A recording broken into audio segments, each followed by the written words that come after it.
Ever think about how we understand a really big idea? Sometimes the best answer isn't some long, complicated explanation. Sometimes it's just a single, simple word. Today, we're going to take apart the definition of one very common word, and in doing so, we're going to uncover this incredible philosophy that's been hiding in plain sight. It's all about making complex stuff simple enough for absolutely everyone. And it all starts with this word right here, loss. Just 4 letters, but wow, it can mean anything from, losing your car keys to, well, the most profound experiences we have as humans. We all get what it means, but just think about it for a second. How would you explain it if you could only use the simplest words you know? Now, what's so interesting here is where we're getting our definition from today. We're not pulling up a normal dictionary, the kind that's packed with complicated synonyms. Nope, we're using a source that is built for one thing and one thing only: absolute total simplicity. This is the Simple English Wiktionary. And that right there is the big question for our explainer today. What does it actually mean to make a definition simple? What kind of choices do you have to make to get there? Okay, let's dive in and really break this thing down. So we're going to treat this dictionary page kind of like an archaeological find. We'll look at all the individual pieces to see exactly how it's engineered to be so incredibly clear. All right, just look at this first definition. It doesn't use fancy words like misplaced or irretrievable. No, it says something goes where people can't find it. It's so direct, so visual, it's practically impossible to misunderstand. And the example sentence? It's just perfect. It's not some abstract idea. It's a real-world problem. I can't go into my house. The consequence is crystal clear. It grounds the idea of loss in a reality that we can all immediately picture. Okay, so now the page moves on to something much, much deeper, way more emotional. But look, it uses that exact same simple approach. It doesn't try to be poetic or use euphemisms. It just states the reality. They are no longer with you.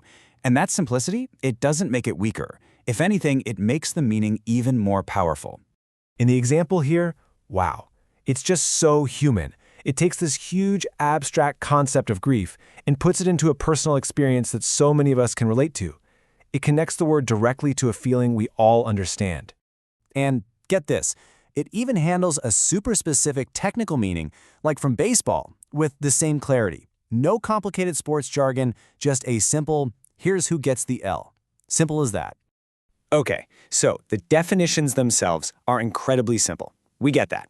But, a word doesn't just exist on its own, right? It's not an island. So the next part of the entry shows us how loss is connected to other words, building this little web of understanding. One of the fastest ways to define something is to show what it's not. By putting gain right there as the direct opposite, it creates this really powerful, simple contrast. It's either one or the other, and that immediately makes the meaning of loss even sharper in your mind. And then it gives us a few other family members. We get the verb lose. That's the action that causes a loss. And we get the adjective lossless, which describes something without loss. It's connecting the dots for us, making that core idea even stronger. So we've seen how the entry keeps things simple. And this is where it gets really cool. Hidden at the very bottom of the page is this tiny little clue that unlocks the entire philosophy behind this whole project. Seriously, this is the most interesting part of all. Tucked away at the very end, almost like you're supposed to miss it, is this little tag, BE850. I mean, what is that? It looks like a bit of code or a serial number, but that little tag, that's the key to this whole puzzle. So yeah, it just begs the question, right? What in the world is the B850 list? It's obviously not just random. What is this list it's pointing to, and why is our word loss on it? The clue is the number, 850.